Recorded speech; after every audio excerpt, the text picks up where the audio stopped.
Remember when the Alberta NDP claimed they had conducted impact studies into their carbon tax they've unleashed on the province? But when we asked for those studies, they gave us brochures?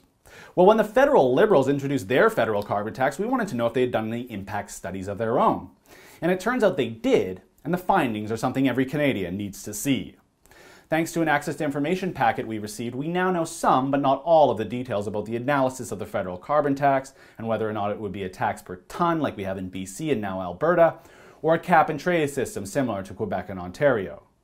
But the document also reveals concerning revelations, including this one right here in the key findings. Quote, imposing a price on carbon emissions, either through a tax or a cap and trade system, would raise the cost of fossil fuels and energy. These higher costs would then cascade through the economy in the form of higher prices, thus leading all firms and consumers to pay more for goods and services with higher carbon content. Unquote. So you can see there is no denying it anymore. Carbon taxes make everything more expensive. And at the end of the day, that cost is passed down to the bottom of the chain, to the consumer, to you and I, and to families struggling in an uncertain economy. Equally as alarming is that all the major portions of this document are redacted, including the most important parts, like the key findings, and the briefing note on the economy is also heavily redacted. Which makes you wonder, what the hell are they hiding? Because if you recall, it was Saskatchewan Premier Brad Wall that had this same document leaked to him in December, and when he saw the admission that the impact would, quote, cascade through the economy, he demanded the federal Liberals reveal the entire document unredacted. But until that happens, if it ever does, we only have third-party analysis to go on, and it's still not good. Take, for instance, the Canadian Taxpayers Federation analysis that suggests that when the federal tax is implemented in 2018, the average household will pay $524. And that jumps all the way to $2,569 by 2022. Or how about this special to the Globe and Mail by Dalhousie Dean of Management Sylvain Charbois, who outlines the impact on Canadian food sovereignty after this carbon tax. That's right, food sovereignty.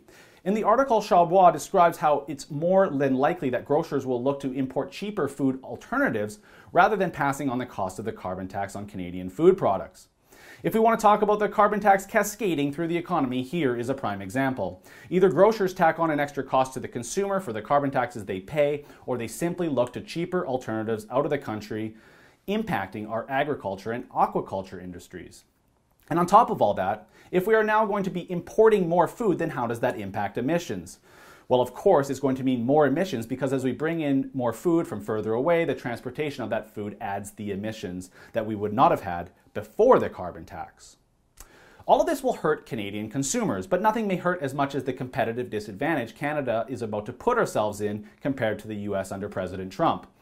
I'm sure the Trudeau Liberals figured that when Hillary was anointed president, that she would bring in some kind of similar price on carbon or whatever she and Trudeau could virtue signal to the world about climate leadership or whatever.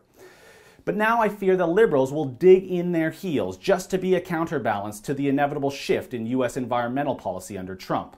And all of this at the expense of everyday Canadians, many of whom are already hurting from failing left-wing policies.